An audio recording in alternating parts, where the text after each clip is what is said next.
Aggiornare il firmware del Sigma 2470 è semplicissimo, infatti non avrete bisogno di alcun dispositivo esterno, ma vi basterà semplicemente la vostra mirrorless Sony ed un computer. Naturalmente però durante questa procedura l'obiettivo deve essere collegato alla fotocamera. Per prima cosa dovete accendere la vostra Sony ed andare nella sezione dedicata alla versione del firmware. In questo caso sulla Sony Alpha 7 IV bisogna andare sull'ultima voce del menu e poi selezionare versione, che indicherà il firmware della fotocamera e dell'obiettivo. In questo caso io ho la versione 03. Se il menu della vostra Sony è troppo complicato e non riuscite a trovare la versione del firmware dell'obiettivo, non preoccupatevi perché la possiamo vedere anche dal computer. Quindi adesso rechiamoci sulla pagina dedicata al Sigma 2470 di cui trovate il link in descrizione. Selezionate firmware download e poi Sony E. A questo punto ci vengono date delle informazioni importanti. Per prima cosa infatti dobbiamo avere un firmware recente sulla nostra fotocamera,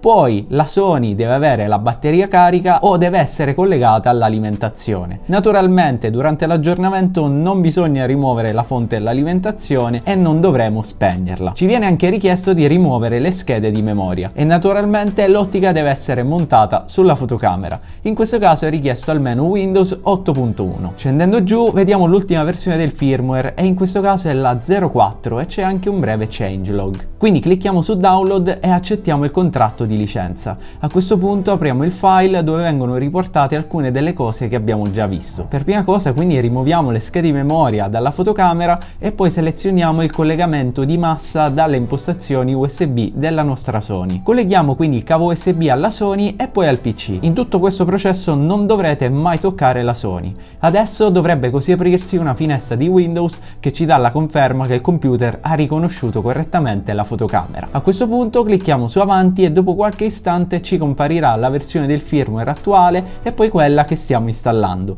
Appunto la mia versione attuale è la 03 e sto aggiornando alla 04. Adesso quindi clicchiamo su avanti per eseguire l'aggiornamento. In un primo momento verrà trasferito alla Sony, che successivamente lo eseguirà e richiederà pochi istanti per essere completato. A questo punto non ci resta che cliccare su fine e spegnere la Sony. Una volta riaccesa, se andiamo nella sezione dedicata alla versione del firmware, vedremo che abbiamo aggiornato alla versione 04. Come avete visto la procedura è stata semplicissima e nel giro di qualche minuto abbiamo aggiornato il Sigma 2470. In ogni caso vi consiglio di dare un'occhiata alla guida ufficiale di Sigma che trovate sempre nel link che vi ho lasciato in descrizione. E naturalmente ragazzi, se avete qualsiasi dubbio non esitate a commentare qui sotto e come sempre se il video vi è piaciuto potreste lasciare un bel like ed iscrivervi al canale.